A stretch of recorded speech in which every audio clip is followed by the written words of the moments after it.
Pukul 6 waktu Indonesia Tengah. Inilah Radio Republik Indonesia Bau-Bau dengan Warta Kepton, berita seputar Kepulauan Buton. Karena diyakini bahwa yang paling tahu tentang keadaan kelurahan, ya masyarakat setempat kan.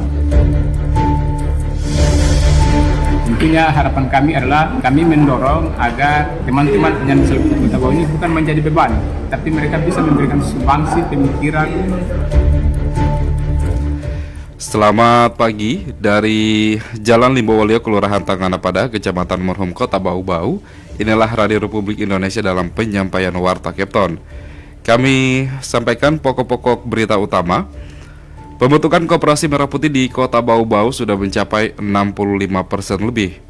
Halal Bihalal dan Temu Saudara Disabilitas Kota Bau-Bau dorong aksesibilitas, kesejahteraan, dan peran strategis penyandang disabilitas bagi pembangunan daerah. Inilah Warta Kepton selengkapnya, Jumat 23 Mei 2025, bersama saya, Laude Muhammad Syahribul.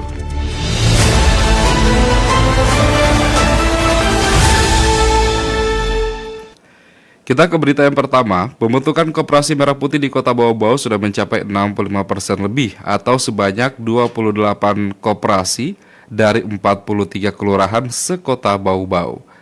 Untuk hal itu kita ikuti laporan reporter Afriansyah.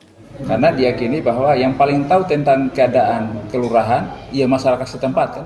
Mereka bisa. Pembentukan Koperasi Merah Putih di Kota Bau-Bau menunjukkan hasil signifikan. Hingga Rabu 21 Mei 2025, sebanyak 28 koperasi kelurahan Merah Putih sudah terbentuk dari 43 kelurahan atau capaiannya sekitar 65,12%. Kepala Dinas Koperasi dan UKM Kota Bau-Bau Aliman menargetkan seluruh kelurahan akan membentuk koperasi serupa paling lambat 27 Mei mendatang.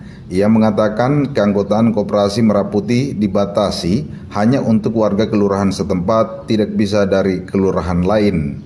Karena diyakini bahwa yang paling tahu tentang keadaan kelurahan, ya masyarakat setempat kan. Mereka bisa kira-kira potensi bisnis ini sebagai warga yang lahir, tumbuh, hidup di situ, mesti tahulah bahwa yang paling dibutuhkan masyarakat di kelurahan itu siapa, mesti mereka tahu. Aliman mengatakan dari 28 koperasi yang telah terbentuk, sebagian besar bergerak di bidang usaha simpan pinjam, sembako, dan usaha produk lokal seperti kuliner atau minuman. Model bisnis ini diharapkan mampu memotong mata rantai distribusi dan meningkatkan efisiensi ekonomi warga. Aliman juga mengungkapkan setiap koperasi Merah Putih memiliki peluang mendapatkan bantuan pembiayaan hingga 3 miliar rupiah. Namun dana itu bukan hibah, melainkan pinjaman usaha yang harus diajukan melalui proposal dan diteliti oleh bank penyalur. Jadi misalkan katakan kita mengajukan usaha sembako 500 juta proposal kita ke bank.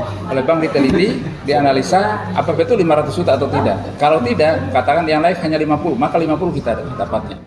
Untuk mendukung kemandirian koperasi, Dinas Koperasi dan UKM Bau-Bau akan melakukan pendampingan. Namun, Aliman menegaskan kunci keberhasilan koperasi ada di tangan pengurus. Ia mengatakan jumlah pengurus Koperasi Merah Putih diatur cukup ketat, yakni harus ganjil, dan paling sedikit 5 orang dengan memperhatikan keterwakilan perempuan. Sementara jumlah pengawas juga harus ganjil dan paling sedikit 3 orang. Ketua pengawas secara ex officio dijabat oleh lurah setempat dan 2 anggota dengan memperhatikan keterwakilan perempuan. Reporter RRI Bau-Bau, Afriansa melaporkan.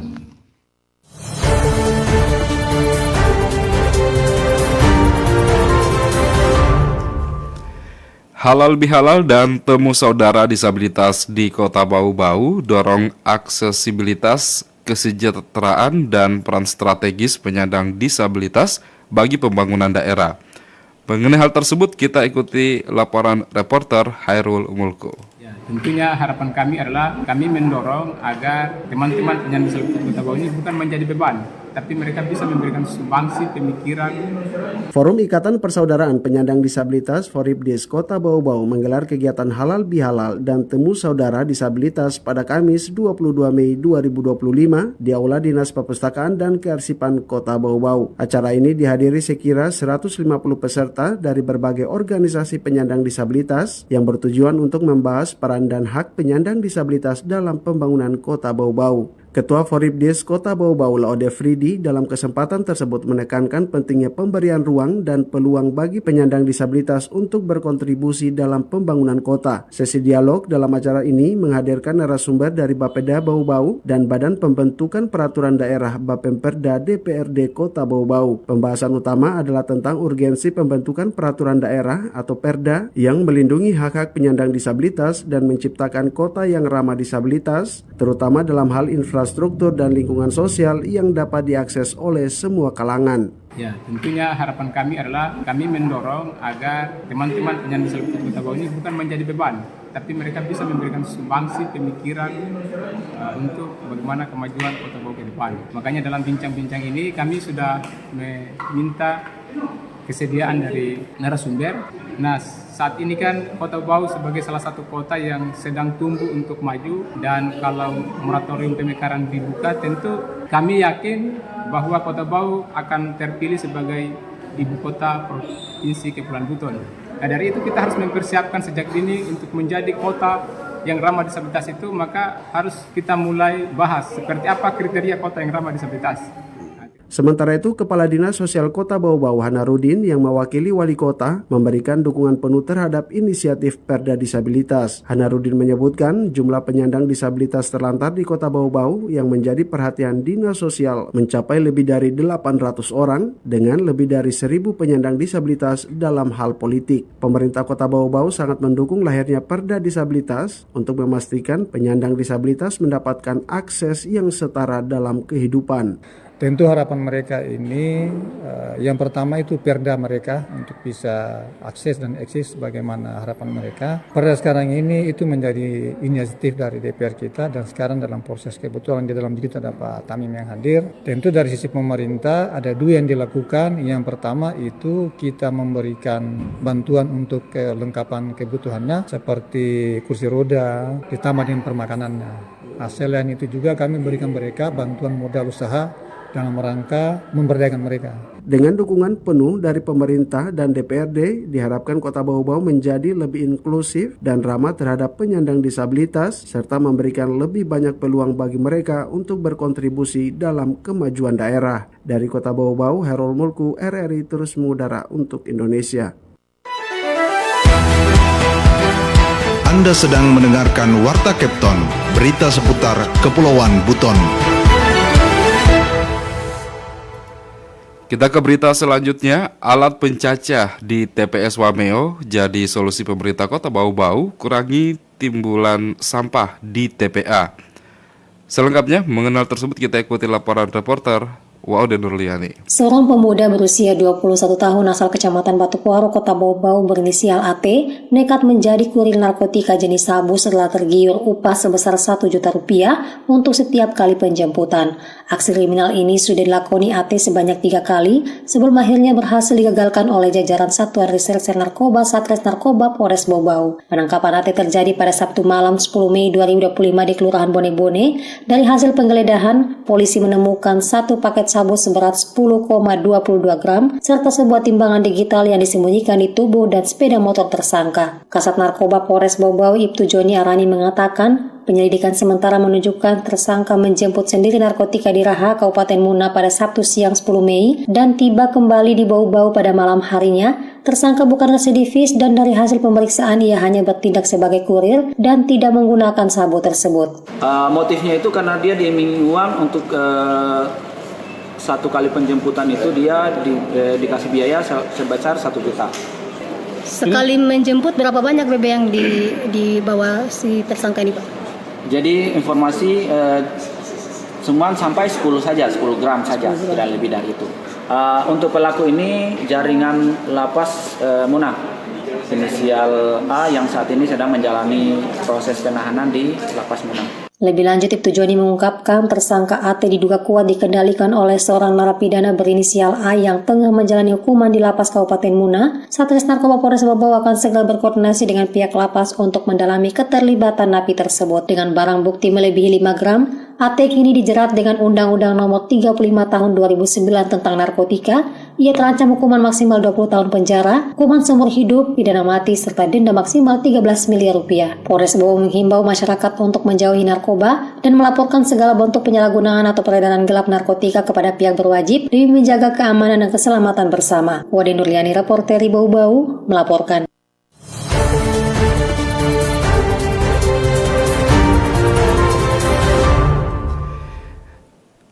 Saudara, baru saja kita ikuti laporan Wade Nurliani terkait tergiur upah 1 juta rupiah pemuda asal kota Bau Bau menjadi kurir sabu diduga atas arahan napi di Lapas Muna.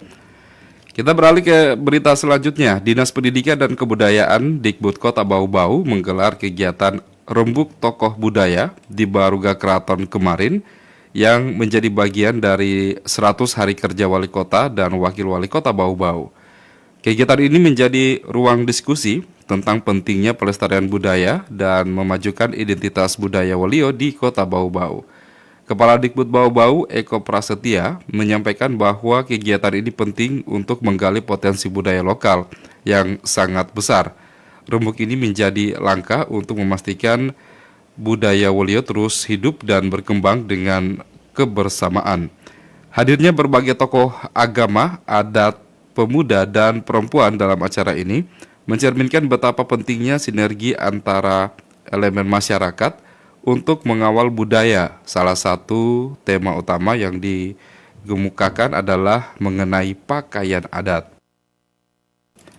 Hasil rembuk ini akan disusun dalam tim khusus untuk membuat rekomendasi terkait pakaian adat yang nantinya akan diajukan kepada Wali Kota Bau Bau.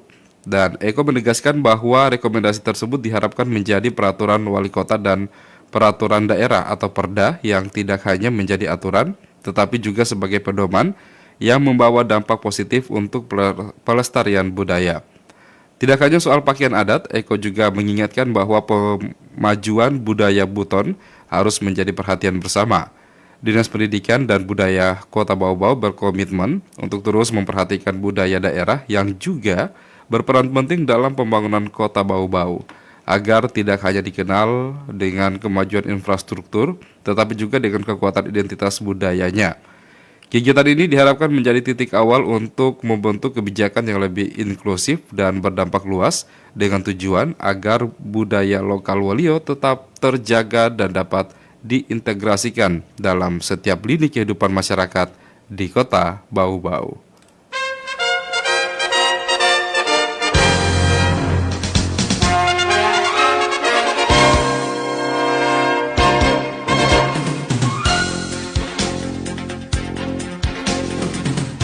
Demikian penyampaian Warta Kepton pagi ini, dan sebelum berpisah, kami sampaikan kembali pokok-pokok berita utama.